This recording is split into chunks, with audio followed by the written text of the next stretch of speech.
Yeah, so you should now be, we should be live on YouTube and DLive now. I think, is that the case? I don't know. Yeah, looks like we are. Okay, fine. So that's 2 out of 3. I just got to sort out Fascistbot, and then we'll kick off the show.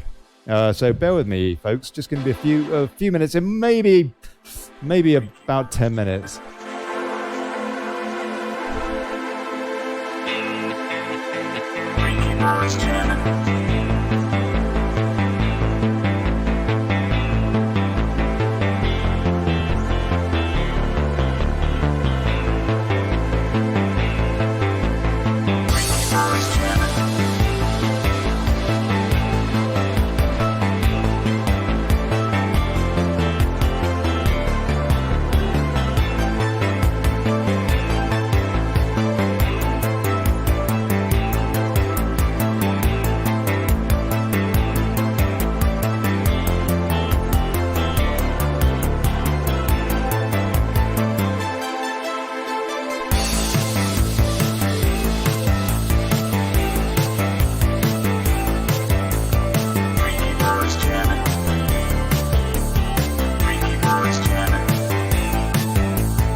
Okay, I think we are now streaming on DLive on YouTube and on Facebook. So I think we're there now, and that was my fault. Apologies for the cock up. A bit of chaos for you. Yeah, so anyway, coming up in about 9 minutes time, folks, because I just need to sort a couple of things that kind of screwed up a couple of other things, but the audio should be sorted now. Okay, all right, we'll get on the case. In the meantime, copyright-free music. Oh, bless it. Oh, blimey, what is this? Oh, no way, you got to be joking.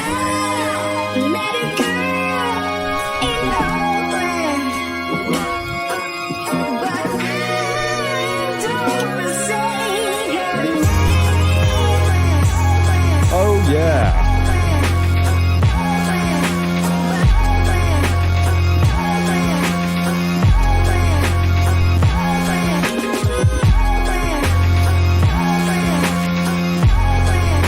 I want to give a big shout out to everybody that produces copyright music on around the web and stuff, and let us use it. This is a girl in Oakland, Otis McDonald, and that geezer is so talented.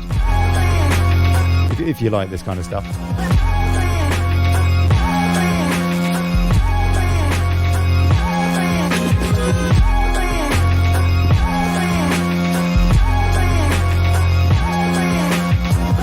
So yeah, if you're just joining on Facebook or on YouTube or on DLive, and you might have wondered what happened there, guess what? It was my fault. I just had a bit of reverb going on. I got so many browser tabs and goodness knows what. Anyway, so look, coming up in a few minutes, folks. Coming up in about 7 minutes, actually, 7:20. going to kick off tonight. Just let me sort out a couple of other bits that I need to do that I couldn't do because I was trying to, I don't know, stop my hair from falling out. If you're watching an archive version, yeah, you might just want to fast forward a few minutes. God bless you.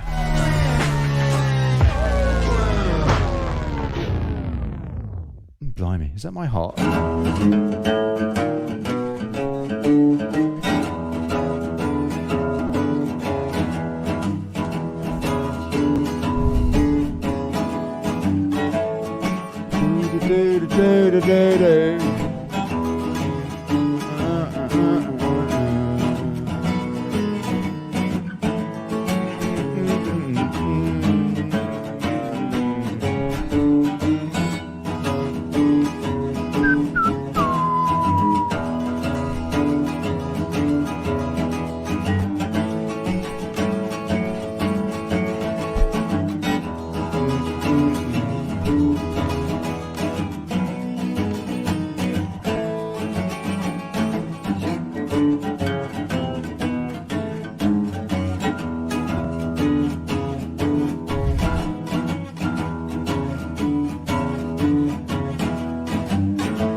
Hey, Paul Hart, please. I see your comment. Massive child sex ring busted, Disneyland. Can you please put a link in so I can have a look at that? Thank you.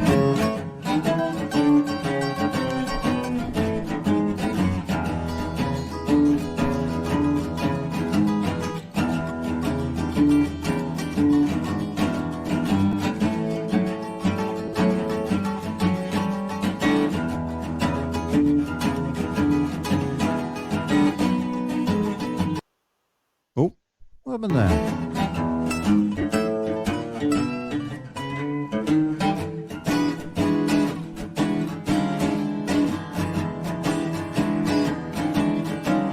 David Wolf, mate. Hive Mind chap. Can you please get onto Jitsi? I mean, you can stay on Discord, that's sure, but try Jitsi, mate. guv.li/123. God bless you. Yeah. Coming up in a few minutes, folks. Just a few minutes. 4 minutes.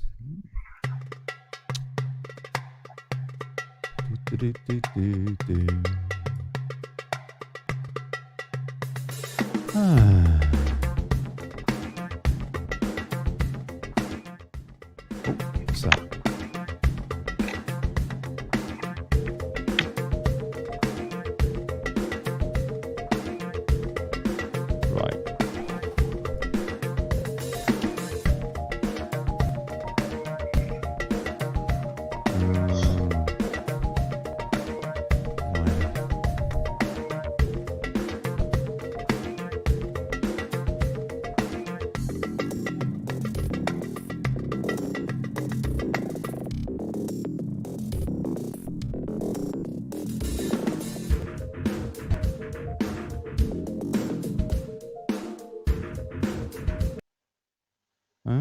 What's going on there?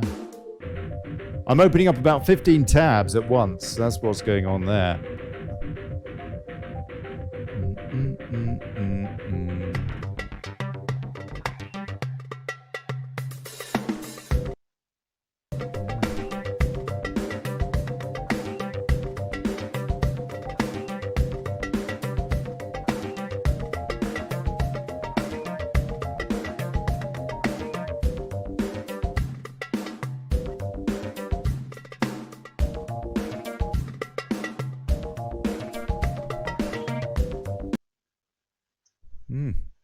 Oh dear. Bandwidth is struggling. It'll be all right on the night.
requiere este establecimiento.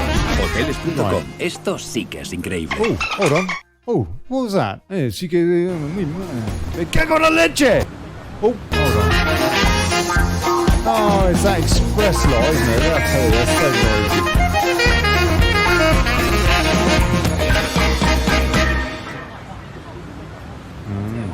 I suppose we better start, really. We'll start. Hold on. One sec.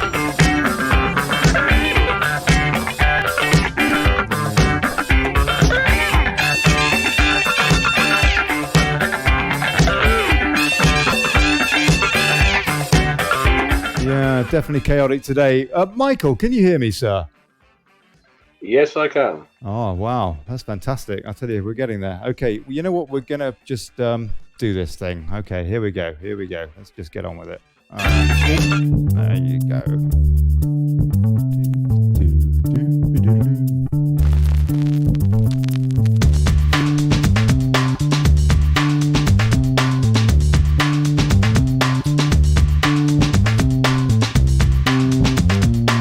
Evening all. Nice relaxing start to the show.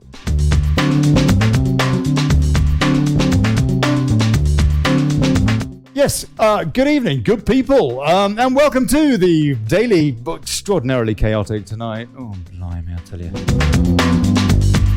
The show ain't daily, but the chaos is. I'm Olly Connelly. Thanks for turning up.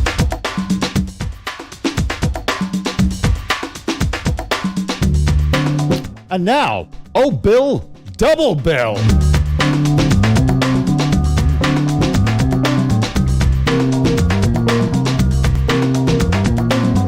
Yep, that's right. Last night's guest, ex-Met, ex-MOD Michael Ough, pops back with practical advice for confronting aggressive policing, something any protester, marcher, or just an innocent person needs to know when some little Hitler forgets their remit to protect the public. Yeah, it was a good show last night, huh? Good show. If you haven't seen it, you should watch that. It's a fantastic prequel to tonight. If you're watching an archive, you should watch that first, really. Calls on Jitsi from, I don't know when. I completely cocked it up tonight. Everything's gone skew with.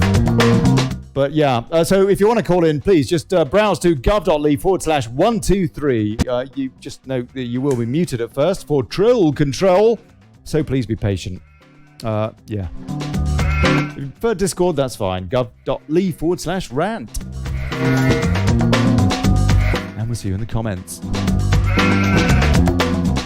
Please watch this show on DLive. Yeah, DLive. If you care about free speech, if you're sick of fascism, if you're sick of Zuckerberg blocking us, jailing you every time you share this show, please watch it on DLive. And, okay, well, we'll kick off with a little bit of what's going on in the world of fake stream. And, Michael, thank you very, very much indeed for coming back on the show. Cracking show last night. Quite a remarkable show. I think one of the best shows that certainly I've had the privilege of producing, and fascinating hearing what you had to say. And I think tonight we're going to get a little bit more into the nitty-gritty now of how us folks who are protesting against this increasing Orwellian situation, with things like Tommy Robinson getting locked up, with our free speech being taken away, with our country being taken away, i.e. Brino, Brexit in name only, and even our children being taken away. Yeah, I mean all sorts of stuff, everything going wrong. I think we're going to get a bit more in the nitty-gritty as to how people can protest and be safe should they encounter overzealous policing. Yes, sir? Oh, yeah. Thank you very much indeed. I'll just go over a couple of stories first of all. Apparently there's a big fire going on in London. London is burning. I don't know, somebody forgot to turn the fridge off or something, I suppose. London fire, Knightsbridge Mandarin Oriental Hotel is in flames days after a revamp of 185 million quid or something. So maybe that had something to do with it. But anyway, I don't know. Anyway, yeah, Brexit. Exaronews.com. I don't know if you remember this particular paper. We actually got more respect for this lot than most of the shag rags, for the simple reason that they were very, very proactive in the VIP pedophilia stories. They kind of got their fingers burnt a little bit by the establishment over, I don't know if you remember Nick, who was pointing the finger at folks in Dolphin Square, where a lot of politicians have flats and then commute to just round the corner to Westminster. Michael, do you remember that story with Nick? Not off the top of my head. All right, not to worry. Well, Exaro News, they have been covering it. I haven't looked. I don't know whether they've been silenced or what. But anyway, they I thought I would choose them for a few stories tonight. Brexit, Starmer, that's that, what's his name? Labour bloke, shadow thing. You mean Keir Starmer? Yeah, Keir Starmer, that's right. Brexit, Starmer defends divided Labour's single market move. And actually, just to fill you in on the earlier headlines regarding this, what this refers to, for example, in the Times, the Slimes, Labour bids for softest Brexit deal in a new shift. They're just the latest of the Corbyn U-turns. Yeah, we had the student fees and all that, and they said that they would, in their manifesto, that they would honour the referendum result. Well, that's been just an abject lie, hasn't it? And this is the latest spin on that. Jeremy Corbyn has committed to retaining the main elements of Britain's relationship with the EU after Brexit in a significant policy shift announced yesterday. The Labour leader and his top team will vote next week for a Commons motion calling for full access to the EU's single market. Now hold on a sec. Blimey, we've got Albert here. Albert Burgess. Hello, sir. Hello there. Listen, you're on the air. So I'm going to mute you for a little while, if you don't mind. God bless you. When you're ready. All right. Thank you, sir. Thank you. I'll just mute you, but I'll keep you there. And I'm very, very grateful that you've popped in, because we could do with some of your counsel tonight. Yes. So Keir Starmer, and all the bloody Labour lot, basically just the latest U-turn. It just happens to be about our sovereignty, and a lie, a complete lie with their manifesto. Of course, we've had that with the government as well, with the Tories as well. Lib Lab Con. Michael, I don't know whether you're a Brexiteer or whether you would prefer to remain within the EU, but either way, do you not feel like me, for example, absolutely sickened by the fact that we were given, as near as damn it, a democratic choice over our sovereignty and therefore our relationship with the EU?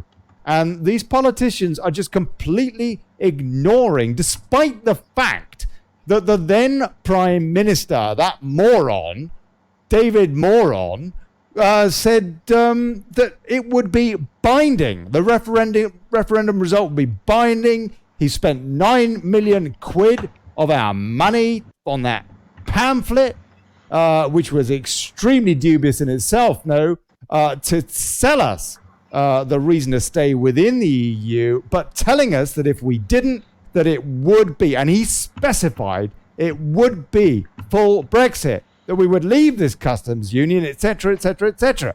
What are your thoughts about it? I mean, do you?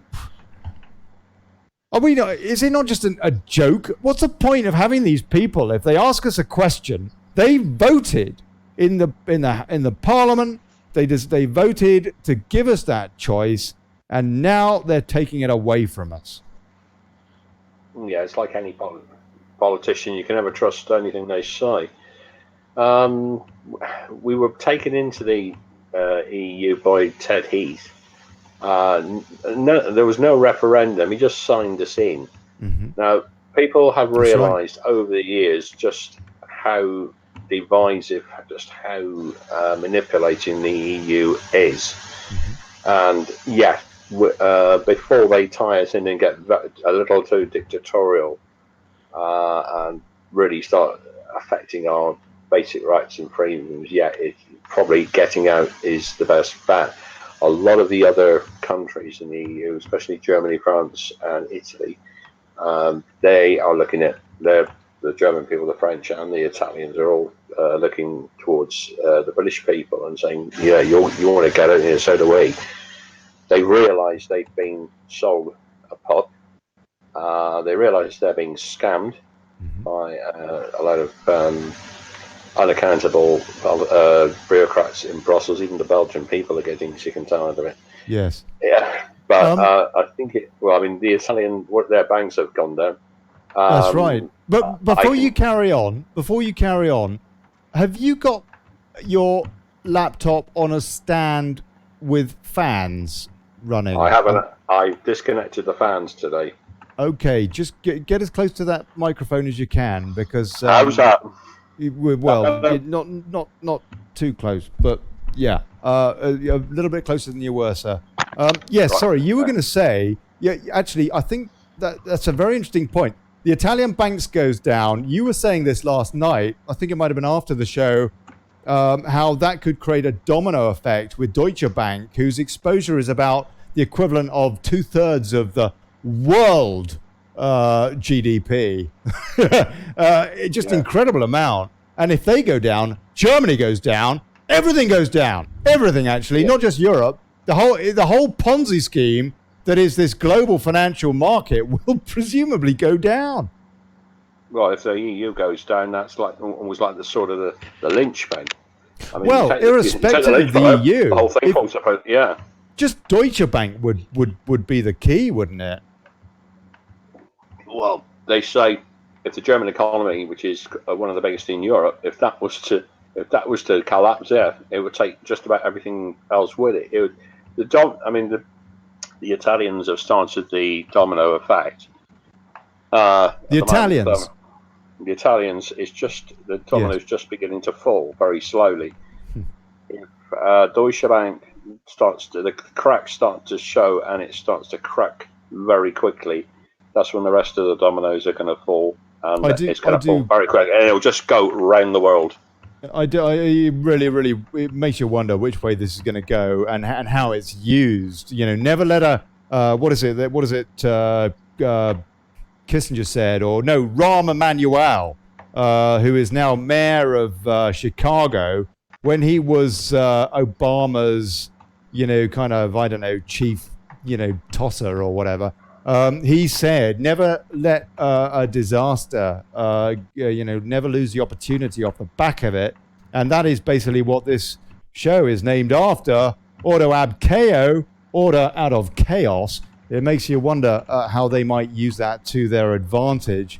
Otherwise, in the news, it's mainly about Labour, but also Heathrow runway apparently is cleared to take off. After all these years, after about 40, 50 years of arguing about that. Minister Oxbridge diversity failures are staggering. I don't know why we just can't be a meritocracy, for God's sake. Justin Welby. Now, this is a big story. The EU is a dream for human beings and a great achievement. Of course, this is one of David Moron's fellow Etonians. Went with, there with that Boris bloke and all that, Justin Welby, bloke who likes hanging around in a dress and telling us about his fairy friends or whatever. Look, I've got nothing against faith, but I got a big problem with religion, frankly, particularly when it gets involved in politics, which it always seems to do. And he is now, like the Pope, telling us how to vote, etc., what to think and all the rest of it. What do you think, Michael? Do you think that the Archbishop of Canterbury should shut up, or do you think that he's got a moral duty to tell us that the EU, this fascist project, it seems to me, is something that we need, and it's the best thing since sliced bread? Well, as the Archbishop of Canterbury, he's got an official line to follow, but as a private individual, he's got his own mind, and then if his own mind tells him it's a bad thing, and he expresses it as a private individual, that's entirely down to him. But the Archbishop But if of he was a Canterbury, private individual, would he be listened to? that's debatable. Some people might listen to him, and others might say, "What's he doing, getting involved in politics?" Religion and politics are kind of intrinsically linked. They always have been for centuries. I mean, before we had politics, we had religion. They were the controllers, and now it's the politicians. But the two seem to be. Religion seems to be losing its control. The Vatican, they've seen. I mean, with all the paedophile peace scandals over the last 20, 30 years, I mean, it has lost a lot of trust and lost of followers. People seem to be becoming more spiritual, following their own sort of belief system rather than some organized belief system. I think they've realized now that organized religion is just a form of mind control, and they've seen right through it, and they're going, I don't want any further part in this. I completely They've woken up. agree with you. Pardon? They've woken up. I completely agree with that. Okay, all right. We'll just take a slightly different tack now. Daily Fail, Wild West London. After Michael McIntyre mugging, phone robbery, woman fights for life. 60 moped attacks reported every day. My God, what a statistic. Knife gang raids West End store. Drug crime on rise in most big cities. Britain is in the grip of a violent crime wave as thugs run riot on mopeds and motorbikes. What is the problem in your estimation, Michael? Well, with gangs, they've had those in large American cities like Chicago, New York, and all the other large cities for years. San Francisco. It's beginning to come out that these gangs aren't sort of breeding from sort of despondency or anything like that. They are organised, and it's beginning to look like Soros is involved in it somewhere, or the CIA are involved in it somewhere. This is what's beginning to come out. They're using those gangs you really think to break down society, and also to put the communities in fear. And this is part of the breakdown system process that Saul Alinsky, who's behind much of what the Common Purpose do, and what's going on at the moment in politics around the world. And this is what's happening. They're being used as a way of breaking down society and also putting the fear of God into right-thinking people. So with these gangs, instead of us falling for the rhetoric we get from the mainstream media, the politicians and police chiefs, we need to say, right, you need to find out and tell us who's behind it, who's funding them, who's putting them out to it, and then go and get the buggers and lock them up. Because until the police chiefs pull their fingers out from where the sun don't shine and do the job they're being paid by the taxpayer to do, this ain't going to get any better. They need to get tough on those who are causing it, and not just go, oh, we can't touch him. Oh, he's a politician. Yes, they bloody well can touch them. They're not above the law. They need to realise that no one is above the law, even though they may think they are. They're not above the law. That statistic is absolutely incredible. 60 moped attacks reported every day. That really shocks me, I have to say. I had no idea it was as bad as that. Does that shock you? When you say moped attacks, it seems like the mopeds themselves are making the attacks, not the riders or the pillion passengers.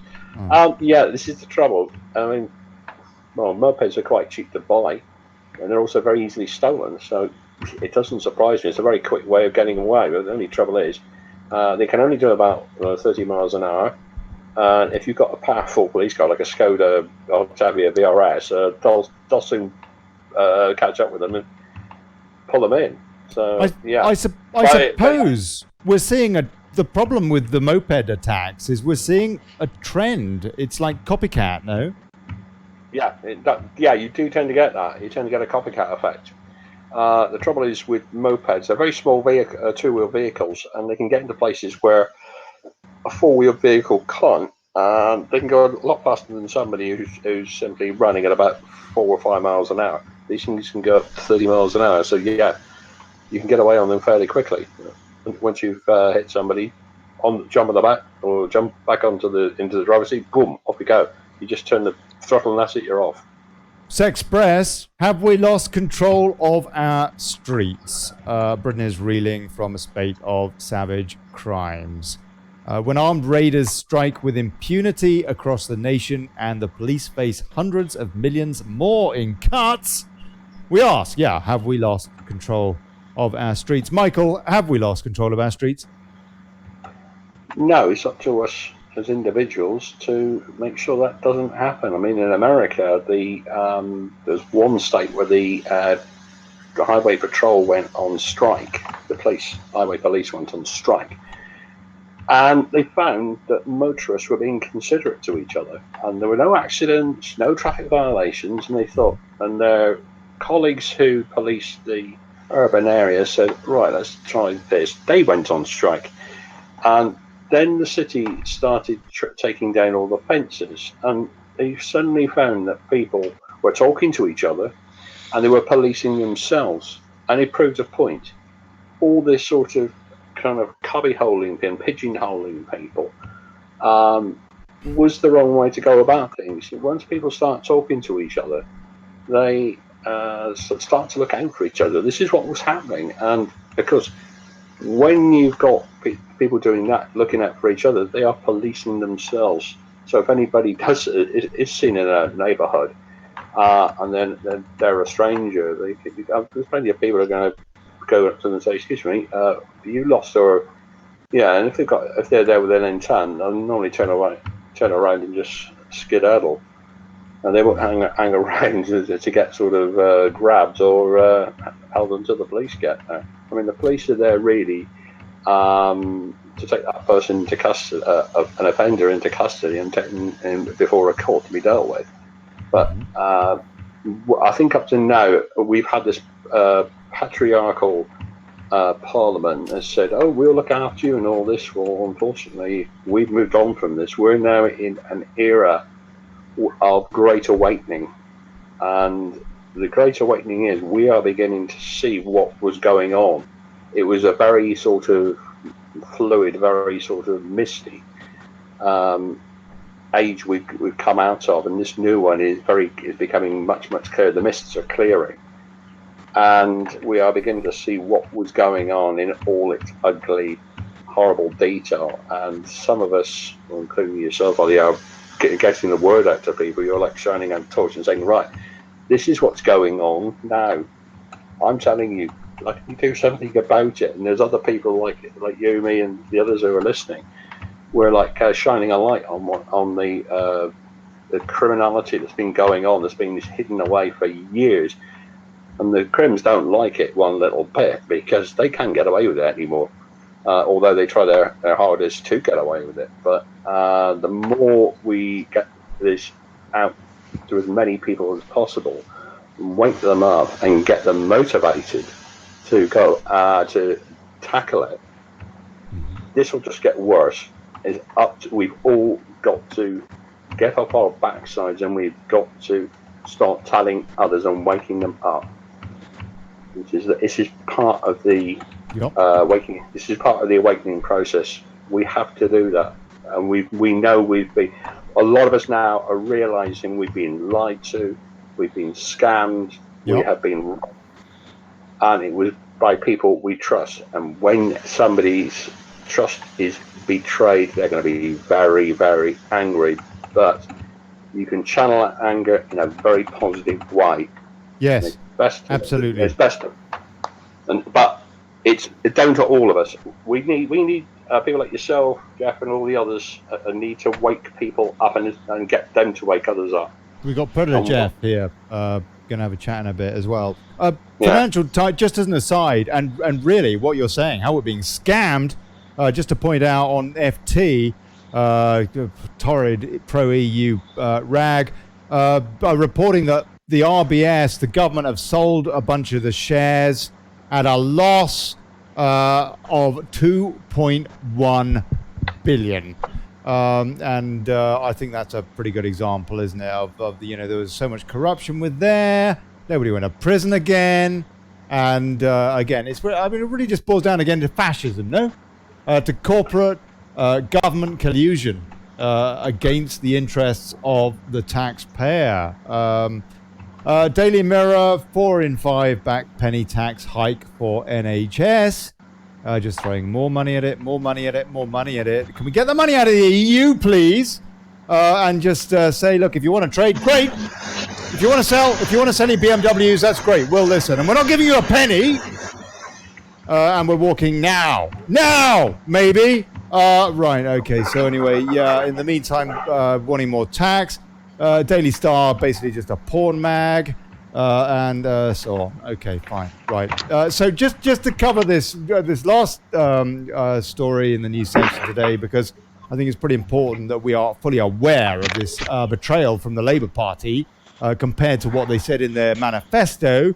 And Starmer defends the divided Labour's single market move. Labour remains divided over whether to try and stay in the EU single market. Its Brexit spokesman has said. So Keir Starmer said that, why was he made a sir? What was he covering up when he was, CPS? No? Crown Prosecution Service. What did he cover up there? Anyway, that taxi killer, for a start, he didn't do much good with, did he? So Keir Starmer said the party's MPs had different views as he set out a series of compromise proposals on retaining access to the single market. We do know that a lot of these candidates have been flown in, parachuted in by Blair or whatever, and now Jeremy Corbyn likes to bring in God knows who, like Tony Lloyd, and these sort of folks. I mean, they're just not acting in the interest of the British people, are they? As opposed to having an MP who looks after their constituents, as opposed to doing what they're told by the bloody whip. So anyway, right, okay. Let's take some comments, and then we'll get into the theme tonight proper with Michael. And the show will go on a bit longer than it normally would, of course, because I cocked up the start. So anyway, Stab Woodcutter says 1.6 billion Muslims would disagree, Ollie. I'm not sure what your reference is, Stab, to be honest with you. He also says, like the 60s, 70s, the communities used to sort out most day-to-day problems, not the police. One of the problems, Michael, is it not, is that we, these days, almost feel the need to suck off the teat of the state. It's the way people are being brought up these days. Instead of, being able to use your own initiative. I'll give you an example. There's so many damn traffic lights. You've got to stop, do as you're told. But instead of being able to use your own initiative, very, very often in some places, that's maybe not the case so much in the UK. It's certainly the case in Spain. It infuriates me. I just go straight through them. Just bloody annoys me. I mean, I can see. You know what? I've got eyes, yeah, and ears and things. Can you use your initiative a little bit? Are we not way too mollycoddled by the state, as opposed to being able to think for ourselves, being more mature as human beings, and therefore having a more mature, more responsible society? What would you say to that, Michael? Yeah, that all takes us back to this patriarchal period we've just come out of. It was sort of, well, you've got to do this, you've got to do that. Well, they did it in a very subtle way. Now it's like kind of right out there in your face, and they're beginning to get very dictatorial. And some of the bullying I've seen in where I am by officials is kind of either you do as we tell you, and you ask us when you want to do this. Otherwise, we're going to beat you up. We're going to make you homeless and all this. People, they found out that they're kind of hiding it it isn't working anymore because people are uncovering it. They're kind of picking up a stone. It's like picking up a stone and seeing what crawls out from under it. Well, for the things that crawl out, you can probably say, yeah, that's the bureaucrats. They're the ones crawling out from under the stone. And quite a lot of these insects and creatures, which is a good description of them, they try to find somewhere dark and dank so they can hide away again. But I think it's a hangover from the old patriarchal period that we've come out of. But this new enlightened period, this is when the people are going to see things as they really are, and some aren't going to be able to cope with it, some are going to be upset, some are going to be very angry, and some are going to be, yeah, I thought that was going on, and some are going to kind of grab hold of these little so-and-sos who've been doing all of this and saying, right here, little scrote, you've got some questions to answer. I hope you're right, but I mean, for example, I went into a Facebook group earlier, The Heart of British Politics, and that's absolutely jam-packed full of libtards, frankly. And in there, they are all so salivating over the prospect of Brino now. They know that then we're not going to get Brexit, just as, you know, we're not going to get Brexit, folks. Not with any of this lib-lab con lot. No way. No way. Not unless we do something absolutely fantastic. Like, everybody, stop paying for propaganda. Stop supporting the BBC. That would be an incredible message to send. It seems to me, though, these people, they are desperate. They're desperate to sleepwalk into a one-party political union.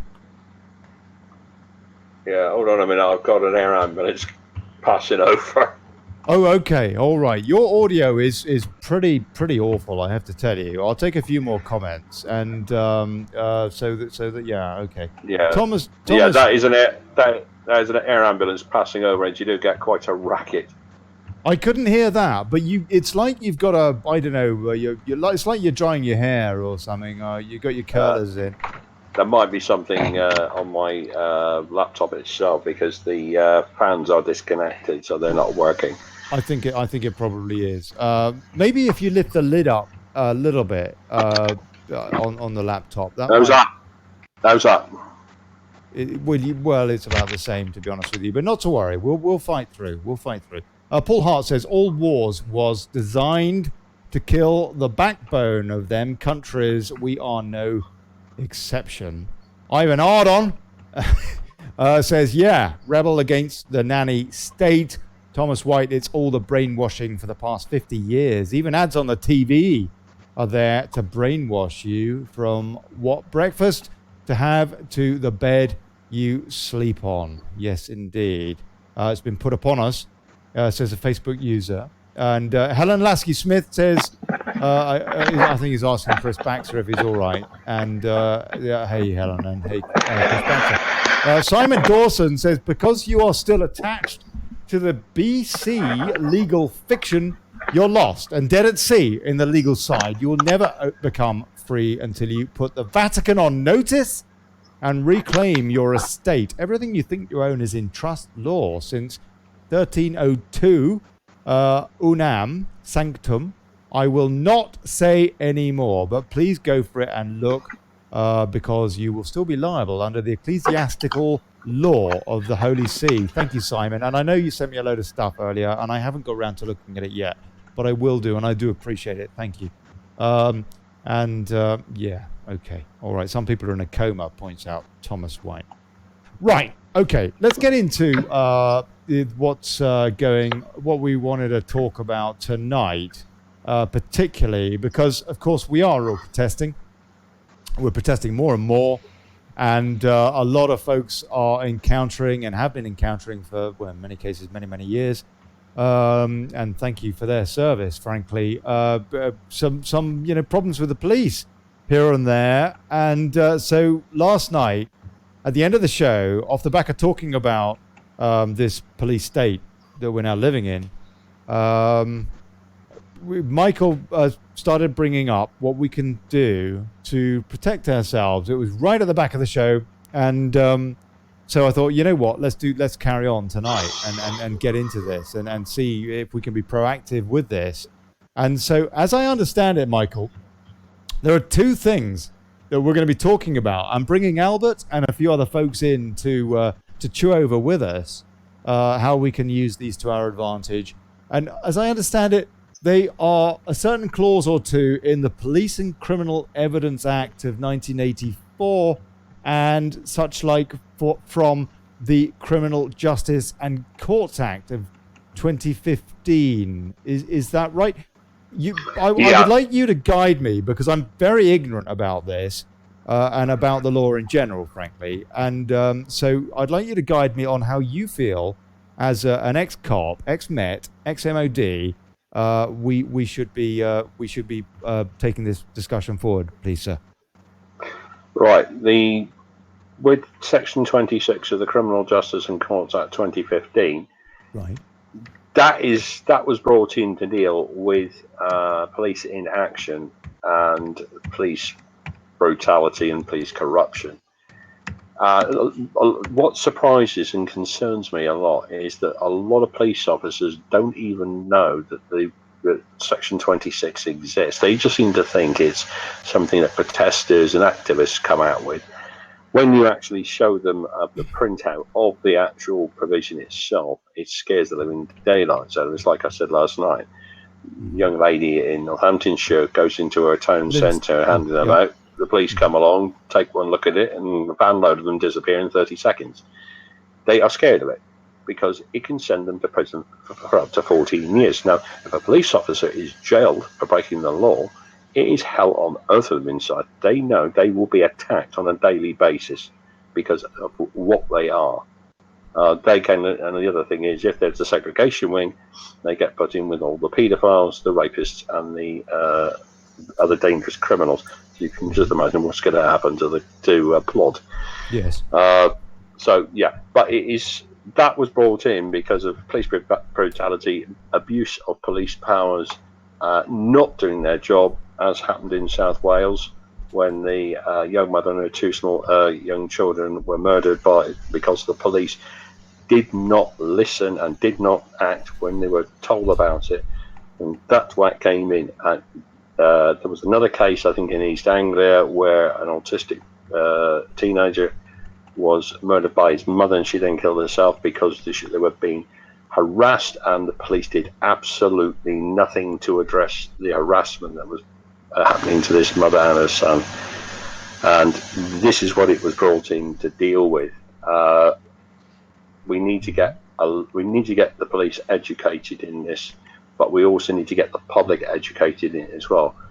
Section 24A of PACE, the Police and Criminal Evidence Act 1984, there used to be a piece of legislation called the Criminal Law Act of 1967. That was what the any person power of arrest used to come from. When PACE came in 1984, then you had Section 24 came in, but a few years ago they brought in Section 24A to differentiate between the powers that constables have got, which are slightly different, and the powers that the public should have, because the public can be a useful pair of ears and eyes for the police, but also hands as well. If you've got somebody who's just beaten 7 colours of daylight on somebody and they're bleeding on the pavement, and there's somebody trying to hold on. There's this lady who called me a fucking Jew. Hold on, whoa, come on. Who is that? Someone please mute your microphone. Right, okay, just one sec. Let me sort this out. We got a problem there. Aye. Just bear with me. Right, we got someone on. Oh dear. Get that on camera. Who is that on Jitsi who hasn't got your mic muted and you're swearing on my show? Would you please get off my show or mute your mic? Okay, this is only the 3rd show using Jitsi, yeah? And it is a bit of a work in progress. but we will endeavour to work it out. But look, we do need some respect on here. Who is that?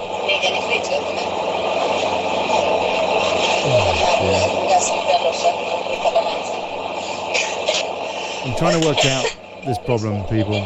Please excuse me. It's you. It's Dave. It's Dave. I think it might be Dave, actually. Dave Wolf. Dave Wolf on Discord. Dave, can you hear me? I'm going to have to find Discord and cut you off.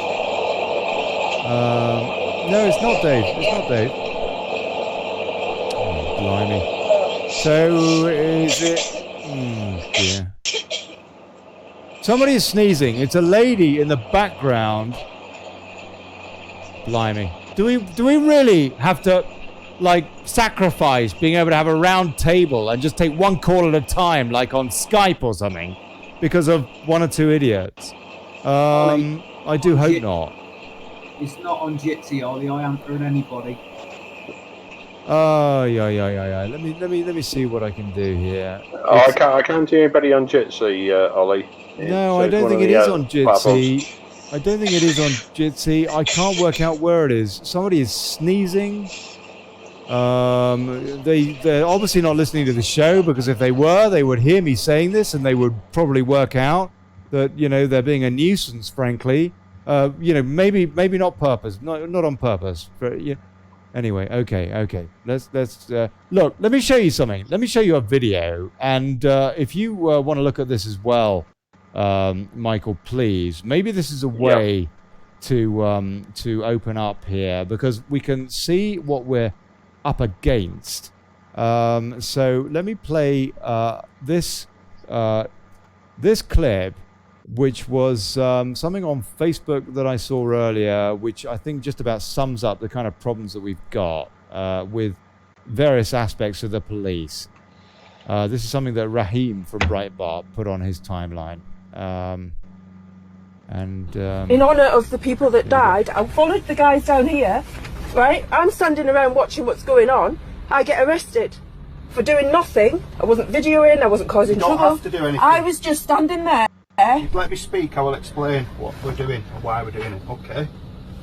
You've arrested me for nothing. I've arrested you for failing to provide your details upon request. What did I have to provide my details for? Standing around in a square? Can you hear this, Michael? Yeah, I have seen that video. Okay, let me just play the rest, and it's another couple of minutes, but so that people can see it, and so just we have. I haven't done anything wrong. And evidence that you are associated with this group. Therefore, what information and intelligence? The cameras have been watching you. What I arrived down the road to a meeting point. What's happening? Okay. Right, I arrived down the road on my own. Do you want to see my train ticket? No, I don't want to right, see my train ticket. I saw these guys. I said, "Where are you going? We're having a walk down there. Can I come with you?" Because the guys that were supposed to meet me off the train didn't meet me, right?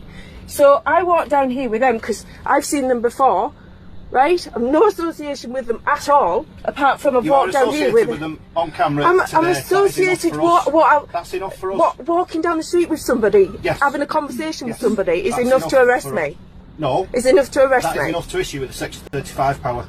Okay. Police brutality. It's not police brutality. You've twisted my arm. You've nipped my arm. I wasn't resisting. I wasn't waving my arms around. I didn't have a glass in my hand. You did have a glass in your hand. He took the plastic cup off me that I walked down with lime and soda in it. I'm not arguing with you. He took the plastic cup off me. I didn't have a glass in my hand. This is police brutality. Okay. It's an abuse of power. All I was doing was standing in the square listening to what was going on when them guys are getting told they're getting to Section 35. You've bullied me. You've bullied me from walking up to me. You've bullied me. Right? You bullied me. You grabbed hold of me and you bullied me.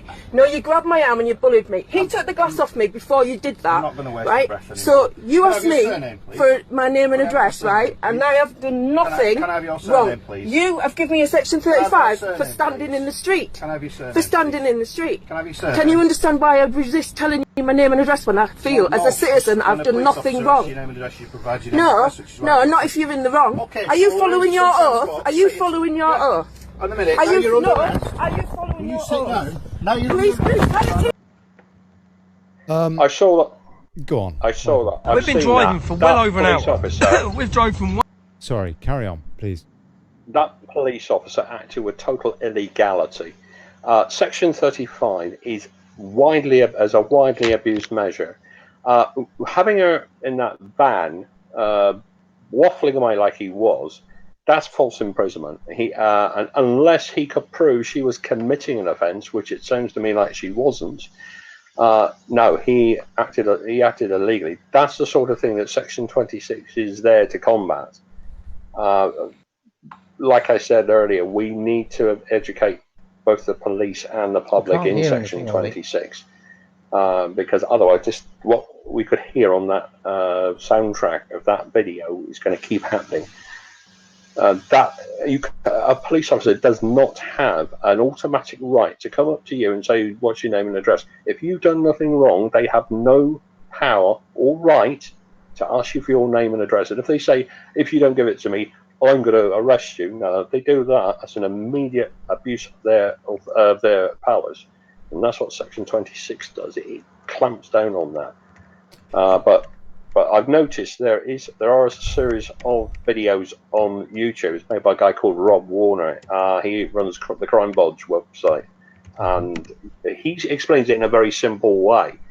They're worth looking at because it does explain it to people who don't understand the law, but it explains it a very simple way, in a way that they can understand. And he uses actual videos from YouTube to illustrate what he's going on about. But from what I've seen of that video, that police officer acted illegally, total illegality. He should be suspended, to be honest with you. We've got Albert Burgess here, but I don't think he could hear that clip. Albert, can you hear me? I can hear you now, yes. Okay, I flicked a couple of switches. I'm hoping that there's not going to be echo between you and Jitsi. But Albert, I would like your opinion as well. You didn't actually hear that clip, though. I did, no. Okay, all right. Look, the bottom line is Which that... clip was it? I've seen a couple. Well, okay. Okay. We'll bring you into the conversation now that you can hear in a minute. We've got some comments here. Paul Hart says, when we were at number 10, I believe the officers behind the gates would have shot us. But when the army turned up, we cheered. They cheered. Would they shoot us? I guess that's a question. Would you? I don't know. I mean, presumably, if they were rattling the gates, weren't they, at the Tommy protest, some folks. Let's say that they'd climbed over the gates, some folks. At what stage do you think, Michael, that the police would have defended, I suppose, democracy, one could argue, by opening fire? I mean, hopefully as an absolute last resort. And don't get me wrong. I mean, I would not in any way defend Theresa May. But on the other hand, from the point of view of a policeman, they are going to, in their eyes, presumably defend democracy, no? If people get too close to the door of number 10. Right. Door of number 10 is reinforced. Mm-hmm. So there's no chance of anybody greater kicking it down. Mm-hmm. There are very strict rules of engagement for the use of firearms by police officers. When I was with the Ministry of Defence Police, we had that drilled into us at the training school and when we were on our stations. There were very, very few circumstances under which you could draw either the carbine or the pistol that you were issued with and actually shoot somebody. You weren't allowed to just take out and indiscriminately shoot them. The only time I would say if somebody got over the that gate and got in, unless they've got something like a gun or explosives on them, now shooting somebody, that would be very stupid because shooting an unarmed person, how's that going to look? Yeah, immediately it's going to cause a riot. But the second thing is you've also got Article 2 of the European Convention on Human Rights and Section 6, Subsection 1 of the Human Rights Act 1998 states it is unlawful for a public authority to act in a way which is incompatible with a person's convention rights. That applies to police officers, it applies to chief constables, it applies to Theresa May, it applies to every public authority. When you go into a court of law, not only the court and the court staff are bound by Article 6, which is your right to a fair hearing, but the judge or the three unwise monkeys sitting on the bench. A lot of them forget, and they try to kid you that it doesn't apply.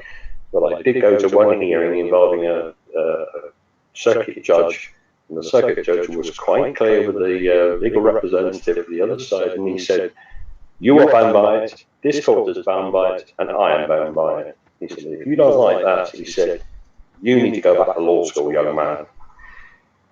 And that was quite surprising coming from a circuit judge, but he did clarify the law. He said, no, he said it applies to all of us in this room. Michael Cariano points out, no, they would be defending gates, not democracy. No. Yeah. I would be defending the gates because the gate is an inanimate object. And there would be, there's got to be some immediate risk to life and limb, like a gun or something like a samurai sword or explosive. A person has explosive. Just simply climbing over the top of the gate. That's not justification for opening fire. I think Paul's point, though, and what a lot of people are concerned about is this PESCO deal, for example, and losing our army. But setting that aside for a minute, if you were in a situation where the police were in a confrontation with, in a riot, for example, which is somewhere where, God forbid, we could be going, and the army came on the streets, would there be any difference in response, do you think, from the army as opposed to from the police? Is the army more professional, basically? We were talking last night, or you were saying last night, how poorly trained are the police now, and that they are recruiting thugs, and that is all throwing petrol on this police state, if you like. Could we have a little bit more hope in our army to look after the British people as opposed to the police, who, quite frankly, seem to be looking after plutocracy? Yeah, what is happening is that there seems to be this hidden, it's not so hidden now, it's pretty much out in the open. The Tories are more or less sort of drooling, they're begging and praying for violence on the streets so they can slide in martial law and bring the army onto the streets. That's what they would love to see. People are working up to that, and they are not rising to the debate, which I will tell you something, it makes me afraid to become myself British, actually, because people are exercising calm. And said there's another video on YouTube where there's protesters somewhere, it looks like Whitehall, and the police are standing by, it looks like near Downing Street, and there's some idiot of a Metropolitan Police officer. He hasn't got his cap on, he's wearing glasses, he's about his 40s, and he's trying to rough up the protesters. And of course, the protesters are beginning to get a little irate. Mm-hmm. Some of the organisers, they could see what was happening. The police could see themselves, could see what was happening, and the organisers said, "Right, everybody, sit down," and everybody sat down. Calm down. The police then just grab hold of this guy, kind of pull him in. They police themselves. They realised this older guy with the glasses was being a complete a-hole, and if something hadn't been done, the protesters would have been hurt and the police would have been hurt. So, yeah, good on the police who could see what was happening and pulled this moron back in and probably called him every name under the sun. Because that's the last thing you need. You need some idiot like that putting your personal safety at risk and other people's personal safety at risk. It's agents provocateur that caused the riots, and this has been proven over and over again. It's agents provocateur. And if they're not police agents provocateur, it's security services.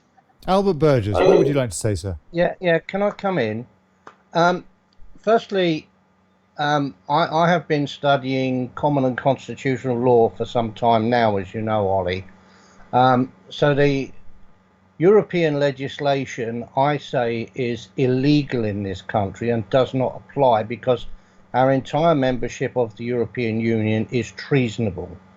So you cannot commit treason and then take a law that comes with that treason and apply it to the population. So the European legislation, it doesn't matter how good or bad or indifferent it is, according to our constitutional common law.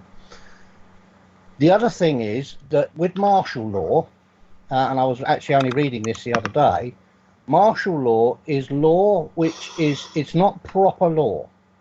It is law which is made initially by the commanding general for an army with his advisors, and it only applies to soldiers or sailors or airmen. It only applies to the military. And it cannot be applied, legally it cannot be applied to ordinary subjects who are not subject to martial law. We're subject to a different law to the army, so it can't be applied to us in the first place. So, and also it is illegal to use soldiers on the streets of England to police England. It is illegal. And if as a result of a major breakdown of civil order and the civil authority actually ask for the assistance of the military, although they have military equipment and military weapons, they are not there in their capacity as part of the military. We all of us, and this goes back hundreds and hundreds of years, we all of us have an absolute duty for which we can be prosecuted if we don't actually apply it. We have an absolute duty to arm ourselves to the best of our ability to prevent riot or felonious assembly. Now, with the case of a soldier, when he is working to assist the civilian authority, he is not there in his capacity as a soldier. He is in there in his capacity as a normal subject of the crown. Although he has military weapons, he is a normal subject of the crown. If in the process of the riot or the felonious assembly, and let's take it the prosecutions in Northern Ireland that are going on at the moment, that soldier, in his capacity as a private individual, shoots somebody who is in the IRA, who is part of a felonious assembly, that is in law justifiable homicide. If the bullet misses... Now, hold on a sec, Albert. I mean, finish. Okay. If the bullet misses and hits somebody 500 yards behind, say a woman pushing a pushchair, who's nothing to do with what is going on, that in law is accidental death for which there is no penalty. It's all laid down in our constitutional law. The bottom line, though, is that this is theoretical. I mean, for example, Ellie Winton is saying, since when did the police or government care what's legal or illegal? The law in Britain only applies to a certain community. They're protected. We're not. Well, you say that, but I mean, I actually, when I saw that thing in the books, I actually wrote a letter to the Provost Marshal, which I copied to the Attorney General and the Judge Advocate General, pointing out this law as it deals with soldiers in relation to the prosecutions and the investigations that are going on in Northern Ireland. And I asked the Attorney General, in fact, to intercede on behalf of the soldiers and stop all prosecutions, and any that have already been prosecuted and jailed, they are to be let out without any charge and any stain on their character. Now, the Provost Marshal, who was actually a police officer before he was a soldier, the Brigadier General David Neal, he in fact did something about that, because I did get a letter from the Ministry of Defence, which was actually quite a load of crap. Okay, look, fine, but this is all very, very theoretical. I mean, in practice, Michael, do you think that the police are going to consider these sort of things? The cops on the street in that situation. No, they can't consider it because they don't know it. They're not trained. Exactly. Michael, can you hear what Albert's saying here? Michael? I just had a slight emergency to answer the phone. Okay, all right, okay. Albert is basically talking about the Constitution, and is it fantastic if the police knew the Constitution? They didn't even know their oath, do they? Yeah. I heard quite a bit. Just a second, Albert. Just a second, Albert. What do you say to that, Michael? I was listening before I had to just deal with the emergency. I could hear a lot of what Albert was saying, and it rings true with what my learning is as well. The European Charter on Human Rights, that is a creature entirely of the EU. The European Convention on Human Rights is a completely separate instrument altogether. That is associated with the Council of Europe, which is completely separate from the European Council, which is EU. The Council of Europe, they run the European Court of Human Rights. So it is international law, whereas the EU Charter on Human Rights is an EU law. So it doesn't. I mean, the UK has signed and ratified the European Convention. Listen, hold on a sec. I'm sorry about this, gentlemen. I do apologise, but look, are you getting lots of echo? Are you getting lots of echo? Please tell me. Please let me know. I just wondered if it was. I'm getting none. Okay. Albert's getting. I'm getting some. I'm getting a little bit. You're getting a little bit. Not now. I'm not getting it now. I was getting a little bit just now. Please let me know on the social networks if you're getting echo. I wondered if it was just Ellie Winton, actually, who said that she was getting it, or if more people are. Yeah, David Laddie is. Look, okay, this is because Skype doesn't work with anything else. It's just a pain in the neck. Look, Albert, you don't need to be on Skype. You can be on. All you need to do is go to guv.li/123, and it is even easier than using Skype. So please do that. I'm going to cut you off because otherwise... Well, I tried that, and it's not working for me. It does work. I promise you it does. We've got several people in there at the moment. And so if you just navigate to guv.li/123, and in the meantime, I'll take one or two other calls. But please do that, sir, because otherwise it's going to ruin the show. Thank you. So I've just cut Albert off, and I'm being very strict here tonight, aren't I? I'm going to. God, I'm fed up of being a bloody telephonist. I tell you. Right. Okay. I'm just going to reboot my settings for sound. So bear with me, people. Just a few minutes. I mean, a couple of seconds. Just a couple of seconds.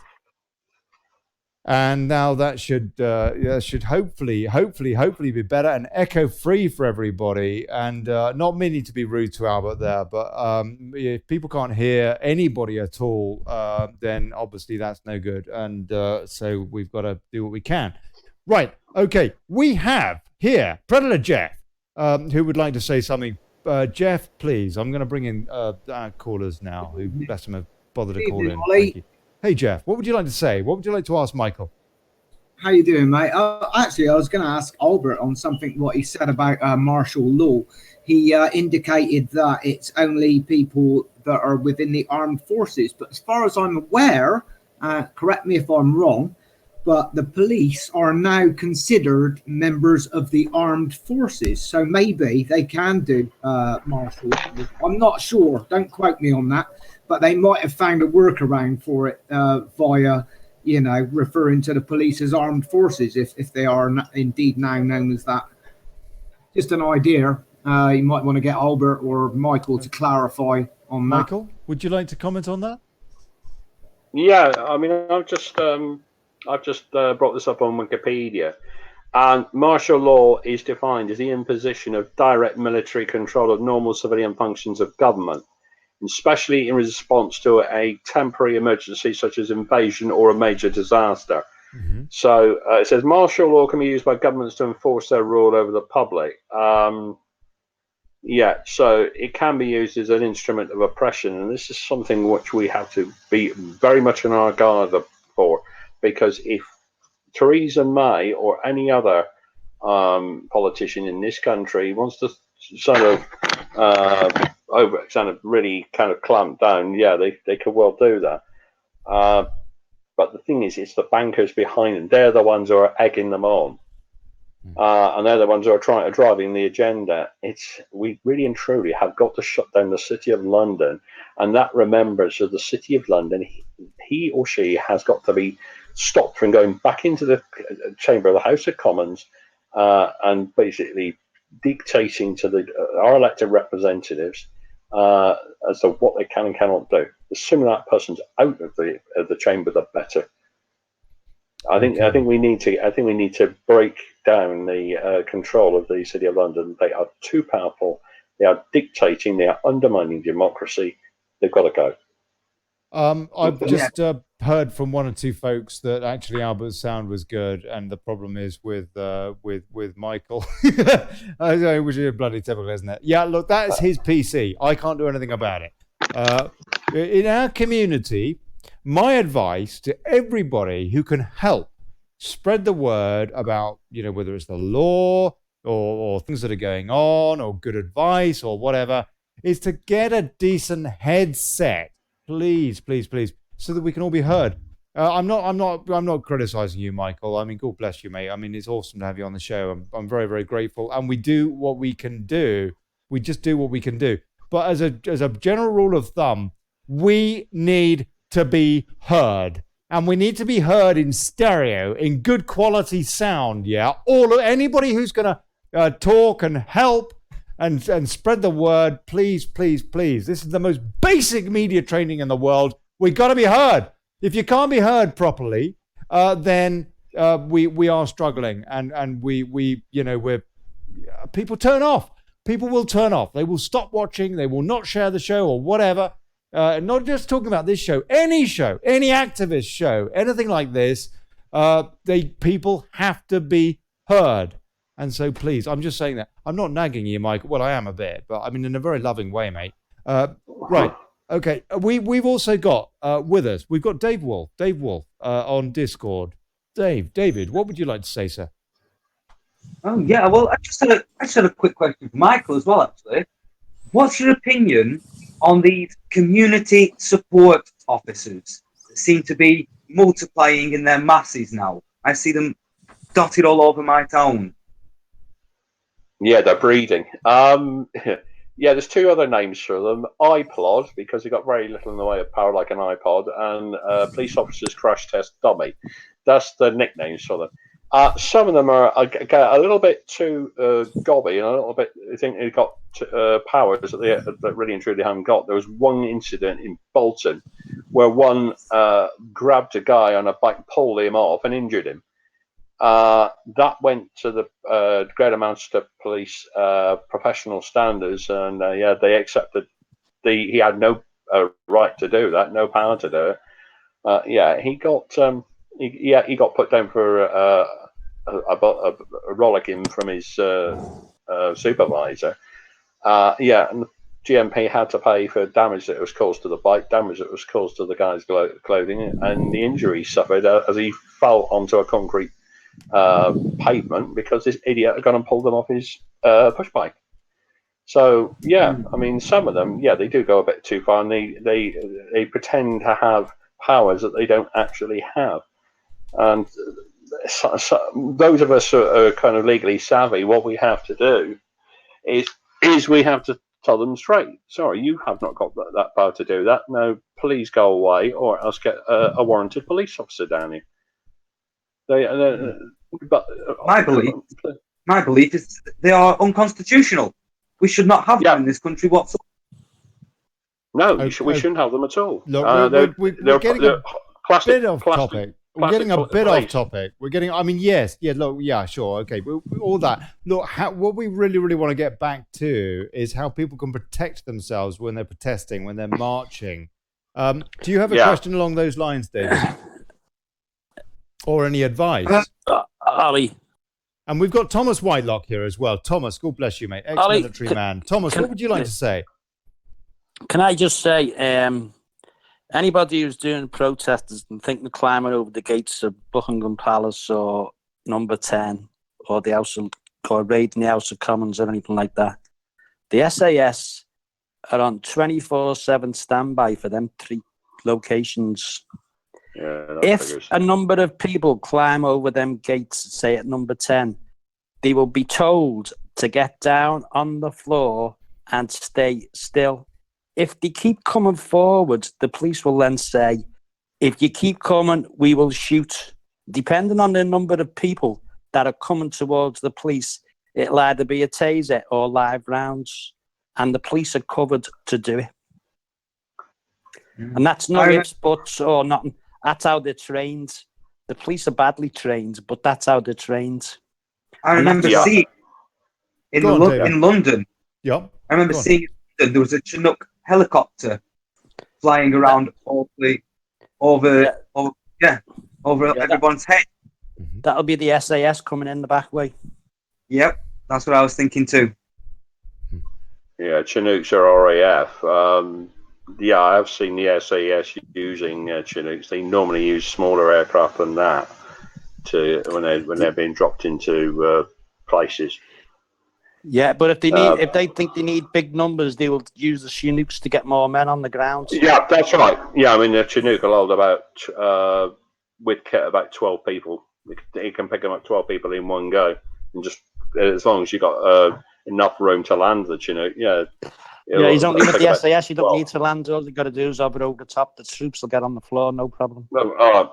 Yeah, the thing is, once you start using the SAS, and if all you're going to do is just open the door, walk in, and say, "Right, you lot out," A, it's an extreme measure. B, why are they so afraid? The politicians so afraid. Why are they going to such extreme measures? The police now there are rumours going about, but I think there is some truth in them, that they've been sending police officers over to Israel to learn the thuggery that the Israeli army involved themselves in. Yeah. So the police in this country are being trained. I used to train police all over Europe, and the police in this country have been trained, and the weakest part of a person's body is your knees, and that's why they found it all out. That's why they have knee protectors on, so you can't break their knees. Because if you kick someone from in the knee from the outside in towards the other leg, your knee will snap if you kick it hard enough. So that's why they wear plastic kneecaps. That's what I was. Yeah, that's one of the things we were taught. Shin pads and kneecaps, so their knees can't be broke. And every police officer will wear a belt. And if they're largely outnumbered, if you watch videos, you might see it, but then again, you might not. But what they do is they hold the officer on the right by the back of their belt, so the public cannot push them apart quite easily. Yeah, when people get resistance, they stop pushing and think, well, it's a waste of time, can't move these people. That's why I said, when you're doing a march, if you sit down, you're doing a protest, and there's police starting to drag people out, because that's what they will do. They'll just drag people out thinking the others will give in. So if you're all wearing belts and you interlock each other, they cannot drag one person out. If you're tied to 50 people, they won't move you. They probably whack you, but they won't move you. Now what you're saying is that reminds me of when I did my public order training in the Met, but also in the Ministry of Defence. I mean, some of the techniques we were taught in the Met they don't use anymore because they found they were far too dangerous. But the ones we were taught with MOD police, it was a lot more passive, but it was a more effective way of control. You could get hold of some. There was a wrist lock we would use. They were based on Aikido. You could control somebody very easily with a minimum of effort without resorting to violence. But that catching hold of belts, it's a very effective way of stopping a line from being broken up. We were taught that when we did a public order training at Hendon. They said grab the belt, and so it stops you from being broken up. If protesters do that, it's going to give the police a problem. That's what I mean. That's why the protesters should be trained into it. That's why I'm trying to tell people. It's damn good advice, actually. It costs you about £7 for a decent belt. Everyone wants to buy a decent belt, and if you think things are going to go pear-shaped, just interlock each other with every single one of you. Lock yourselves in, or do a ring right round everybody who hasn't got belts. And people find it rather difficult to get you out. What about quick just zip ties? Just a sec, Dave. One at a time. Michael, what would you say to that tactic to everybody have a decent belt that you can interlink? Yeah, it's an that's excellent advice. No, I'm just calling up a website called Night On 999. They supply kit to the police and also to the army. Now they sell webbing belts, which you can buy. Members of the public can buy. I'm going to put a link to them in the text box, so people can go on their website. And I mean, I've got one. I'll put it up in the yeah, comments. okay. I'm just about to hit the enter key now. There we go. There it is. It's up in the chat box. While you're doing that, Steve Palfrey, God bless him, Steve and his grandfather clock, he's trying to get on the show. Look, Steve, all you need to do is type into a browser guv.li/123. I can't put a link. You're on YouTube and they don't allow you to put links in. That's why I've literally spelled out DOT for dot and / I've literally spelled it. But that is a link. If you put it in guv.li/123, you can call in. And we've got one or two other folks here. I will pull up that link. Thank you, Mike. I'm just copying that. I'm gonna put it on the screen for folks. And we've got Stav here. Stav, what would you like to say, sir? He's not paying attention. All right, no worries. We've also got two other folks on Jitsi, and I don't know who you are because you haven't identified yourselves. But if you haven't spoken, please, would you like to?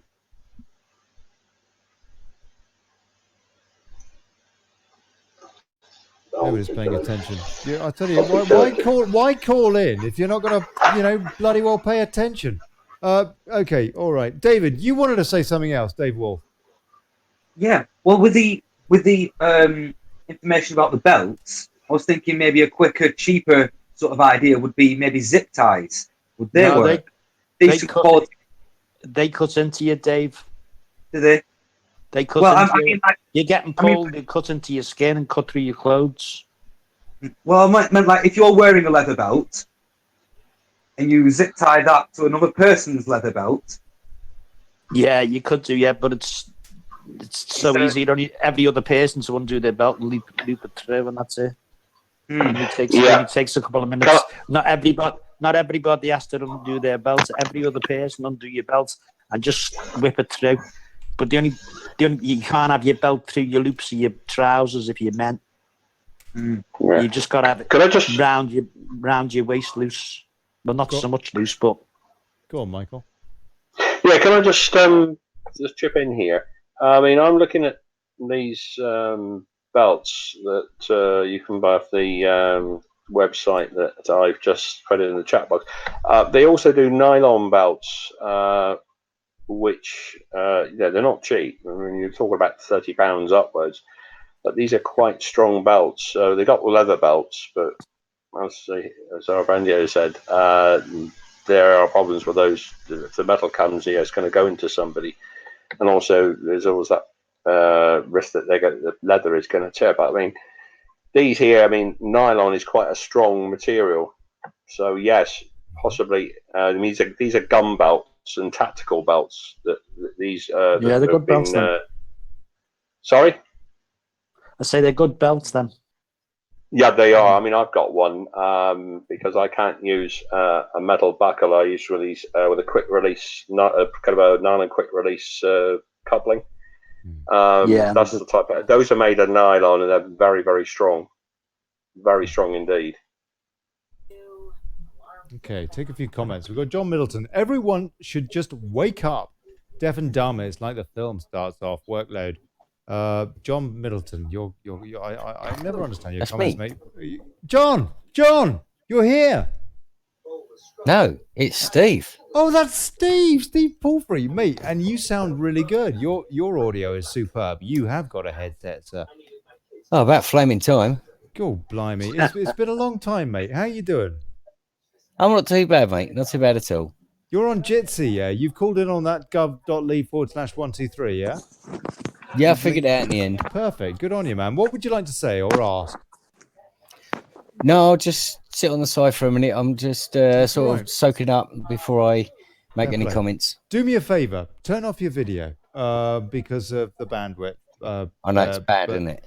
Look, no, it's all right. If there's anybody else on Jitsi, I know there's a few folks here. 1, 2, 3 people that I cannot identify. But you are here. Yeah. So if you want to ask a question, you're very, very welcome. Please do butt in. Kimberly Fernandez says, what happens if they get the horses out to charge the march? What would you say to that, Michael? Very good point, no? Those police horses are quite heavy. If they fall over and one of them falls on top of you, I'll tell you that now. One thing I would advise no one to do is if there's a male officer on the top of the horse, do not be tempted to think you're being funny by asking who is the bigger prick, the one under the horse or the one on top of it. You're most likely to get a whack from their batons. They're long batons made of bamboo, and if you get whacked by one of those, you'll know it. So do not even think of coming out with a who's the bigger prick joke. It will not be taken in a very good light by the mounted police. But if they do charge with horses, they shouldn't do that unless there is a riot situation. Stay well clear of those horses, because if you fall over and one of those tramples over you, you're going to get seriously injured, or one of them knocks you flying, you could get seriously injured. They're big animals. What would you do if they were to, well, I don't know about charge, but just to be moving in? I mean, just be trying to get out of the way. Get out of the way of the horse. But the thing is, if they're using horses, it does beg the question. If you can get out of the way. They are required. Are they doing a risk assessment, or are they just doing it deliberately to trample over people's ECHR rights? If they're doing that, then they're losing the moral high ground, and they're going to be seen for what they are: thugs, bullies. There was one in London a couple of years ago. Everybody was peaceful. They were walking away, and suddenly 2 British Transport Police officers grabbed this very slightly built woman, and then just slammed her into the concrete. Just a sec, please. If you're not speaking, please mute your microphone out of courtesy to this show, out of courtesy to everybody that is listening to this show, and out of courtesy to whoever is speaking. Please, thank you. Carry on, Michael. Yeah, what happened was the protesters were walking away peacefully, and suddenly these 2 British Transport Police officers suddenly grabbed this very slightly built woman, picked her up, and then slammed her into the concrete pavement. She was taken to hospital with a broken collarbone, dislocated shoulder, cracked humerus upper arm, quite a lot of bruising and cuts. I was shown a video of the incident by somebody who was there and videoed them doing it. He said, "What do we do?" I said, "You need to get onto the professional standards department of the British Transport Police." I was able to find that. I said, "You need to download that video footage onto a DVD and send it to the PSD." I said, "We need to get their collar numbers." I was able to use some software I've got, where I can zoom in and it still retains sharp definition. We were able to get the collar numbers of the 2 BTP officers, plus their serial number, which is that number on their helmet, the back of their right helmet. Yes. And yes, they were. It was put to the British Transport Police. They were both charged with gross misconduct, and they're now drawing job seekers allowance. And the lady was compensated for her injuries. Stav Woodcutter says, "Shove a bit of ginger up the horse's backside." We've got Splitter. That would certainly make them run. We've got Splitter on Discord. Splitter, what would you like to say? Yeah, I'd like to ask Michael a question, if that's okay. Please. Yeah, Michael, I'm just wondering, we've got all these different documents in the Magna Carta, the Bill of Rights, Article 61, the FCO document. How can we bring them down using common law? Because these are all pointing that it's all been treason, what's been going on. Yeah, I mean, I use the European Convention on Human Rights, and I don't mix that up with the EU Charter, because the EU Charter is the European Union. The ECHR is completely separate. That was something that was drafted after the Second World War and signed in 1950 in Rome by a number of countries, including the UK, France, Germany, Italy. The Russians have signed it as well. At the last count, there were 52 signatories. And the main thrust of the European Convention on Human Rights was to stop the spectre of fascism walking Europe again. Well, unfortunately, it is walking Europe again. And it's going to be more important now that we do our utmost to use the European Convention on Human Rights and the British Human Rights Act to its full effect and keep hammering away at these, because it does work if it's used properly. It stops public authorities from abusing their powers. It's very effective. Where judges find that it is being powers are being abused, they're quite quick to say, no, you can't do that, and they will make an order, and that is either the case they stop. If they don't, they're in contempt, and they're looking at jail, fine, or both, or having their assets seized. So yeah, the other ones you mentioned, Magna Carta. Somebody rang me one night saying about enforcing their rights under Magna Carta and ECHR. When I looked at the modern English translation of Magna Carta and some of the fundamental rights and freedoms in ECHR, it was like the Magna Carta had been cut and pasted straight into ECHR. ECHR does incorporate quite a few articles from the Magna Carta. It's mainly in the fundamental rights and freedoms, which is articles 1 to 18, I think it is. But yeah, that's what the Magna Carta is. Some of it is still used today within the European Convention on Human Rights, and we should use it, and we should use it to its full effect, and we should use it responsibly to keep the politicians and public authorities like councils, police forces, NHS, and all the other public bodies in their place. That's what it's for, and we should use it, and we should tell others and tell them how to use it, because that's our greatest weapon. I mean, using violence does not work. That is a non-violent means, and it's a legal means of putting them in their place. And in the Supreme Court, they, when they consider the cases, they can say no, that legislation is illegal. Take it down. We have gone a little bit more to the extreme in terms of the discussion tonight. The idea really was to talk about what people need to carry in their pockets and to show or to read out to police. Okay. The ECHR does come into it. Now, if you go to the Council of Europe's website, I will get a link to that. It's a pocket-sized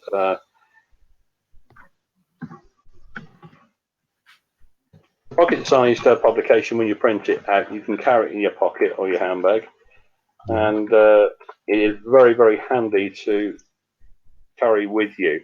Right. And it's the European Convention on Human Rights itself, as published by the Council of Europe. What do you do, Michael, if you encounter a situation such as that lady did in that video that I played earlier, where you've got a belligerent cop that just doesn't care? What do you do then? Yeah, the thing is, if they're carrying a taser or pepper spray, all of them carry pepper spray and they misuse it. Pepper spray and tasers are Section 5 firearms, and they've got to be able to justify it. That officer, he just didn't give a monkey's. As far as he was concerned, he could do what he liked, and nobody was going to stop him. I've got a feeling if that lady's got any sense, she will go to something like Robert Lazar's in Manchester, who deal with a lot of civil liberties cases, right?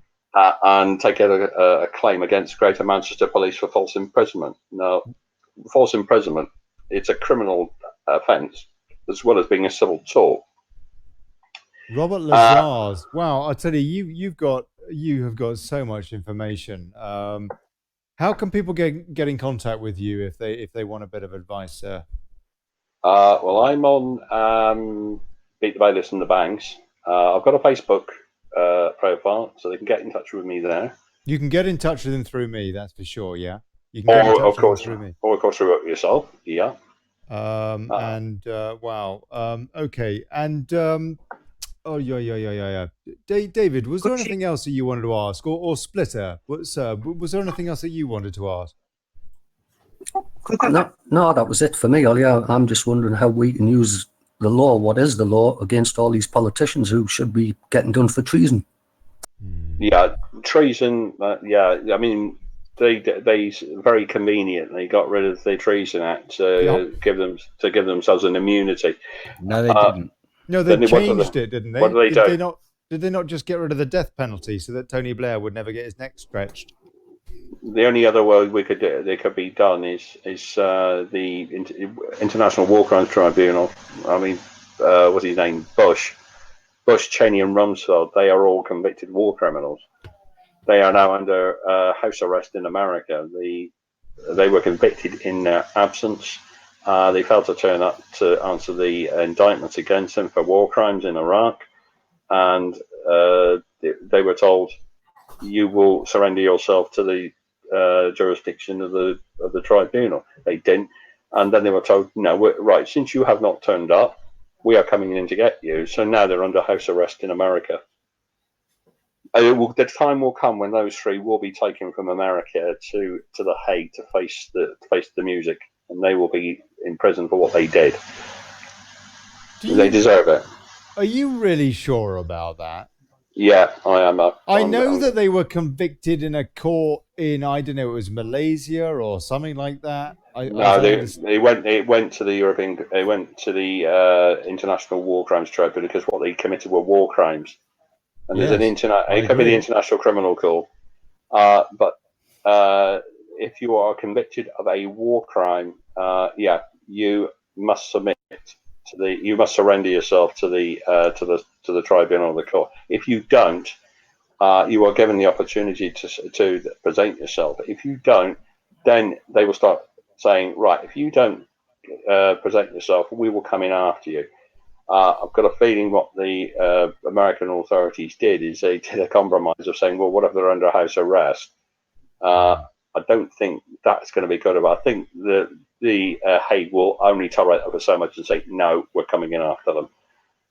And that could cause an interesting situation. Did they at the same time? Did they what's the word? Charge Blair? This is it. Now, this is funny. They didn't charge Blair for some reason, and I'd like to know why. People keep going up to him and arresting him, and I think he's beginning to realise people have woken up to the fact that he is a war criminal, and they're not afraid to have a go at him. No. The day's going to come when he's going to have to face justice.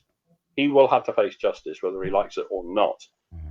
And when it does, he could be facing a long time inside, because some of the war crimes, like torture, genocide, they carry substantial prison sentences. Yeah, that's right. I mean, the death penalty has been abolished, but no, they can spend the whole of their life in prison, as Hess did. And as soon as he died, they razed Spandau jail to the ground.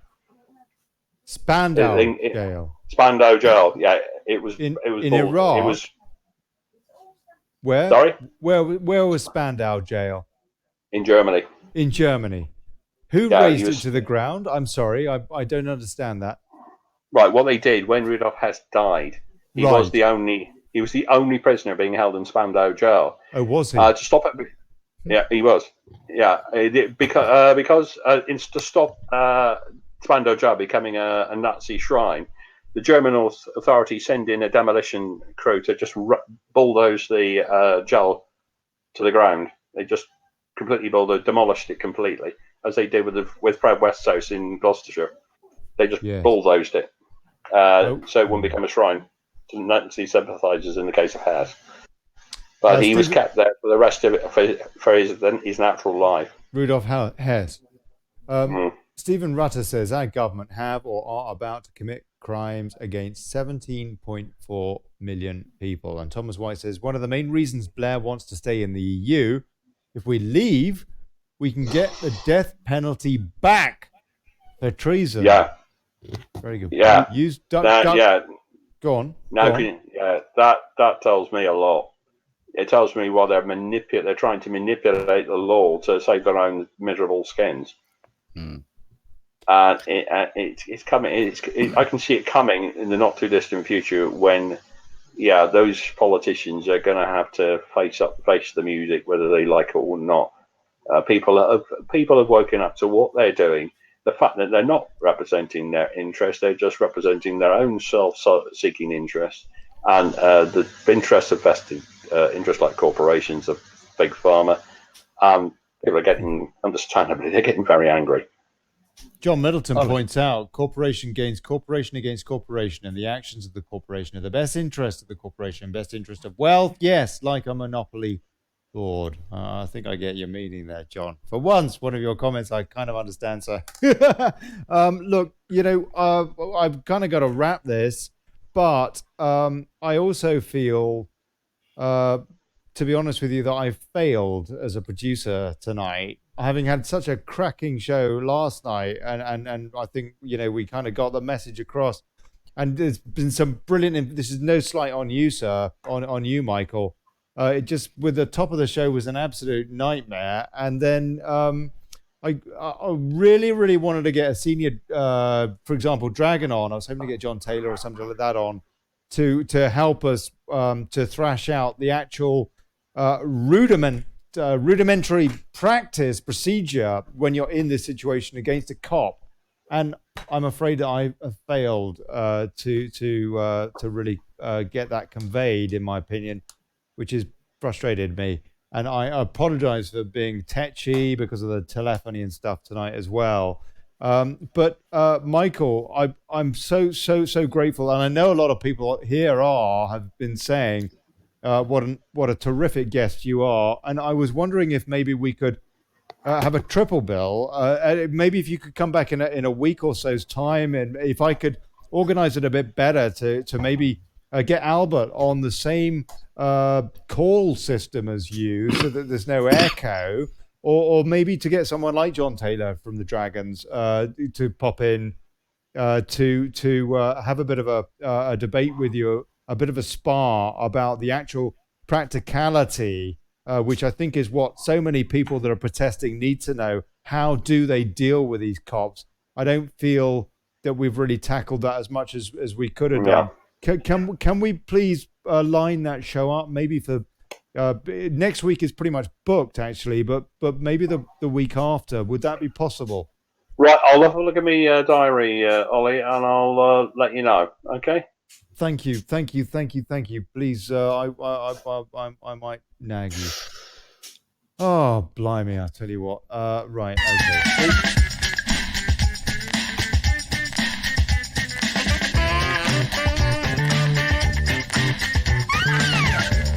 I couldn't even cue up the outro right, could I? I tell you what, it feels like a, I don't know, it feels like a Monday.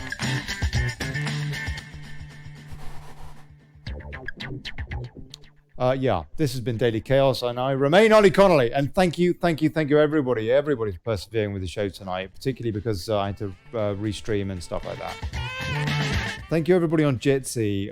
If those folks whose names I weren't sure who you were and didn't say anything, I hope it wasn't because you didn't know how to unmute or something. I know that it's another system to get used to. Yeah, I really do know that.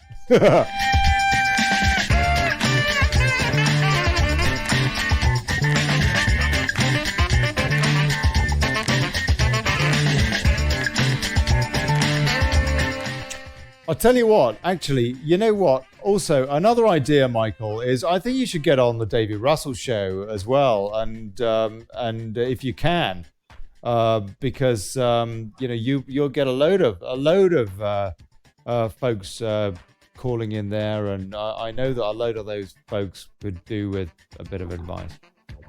Yeah, I don't know David Russell, but